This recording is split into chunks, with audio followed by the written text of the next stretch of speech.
আমেরিকার লস অ্যাঞ্জেলেসে বর্তমানে ভয়াবহ দাবানল চলছে। গত কয়েকদিন ধরে চলা এই দাবানলে ইতিমধ্যে ৩,০০০ একরের বেশি এলাকা পুড়ে গেছে। দাবানলের কারণে লস অ্যাঞ্জেলেসের হলিউড হিলস এলাকায় বহু মানুষের ঘরবাড়ি পুড়ে গেছে। কিন্তু আমরা কি জানি এই দাবানল আসলে কি, বা এই দাবানল কেন হয়? চলুন আজকে জেনে নিই। দাবানল হলো এক ধরনের ভয়াবহ আগুন যা বন, জঙ্গল বা অন্য কোনো খোলা জায়গায় দ্রুত ছড়িয়ে পড়ে। এটি সাধারণত শুষ্ক আবহাওয়া ও প্রবল বাতাসের কারণে ঘটে। দাবানল প্রকৃতির জন্য একটি বড় ধ্বংসাত্মক শক্তি। কিন্তু এই দাবানল কেন হয়, বা দাবানলের এই আগুন কোথা থেকে আসে? দাবানল আসলে দুই কারণে হয়ে থাকে। এক প্রাকৃতিক কারণ, আরেকটি হলো মানব সৃষ্ট কারণ। প্রাকৃতিক কারণগুলোর মধ্যে একটি হলো বজ্রপাত।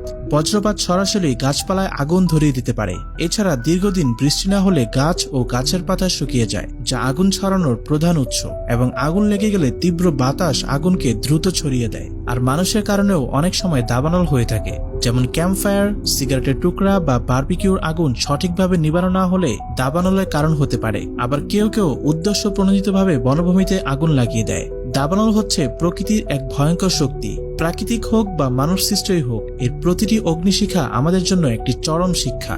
এই ধরনের আর ইনফরমেটিভ ভিডিওর জন্য সাবস্ক্রাইব করে আমাদের সাথে থাকুন।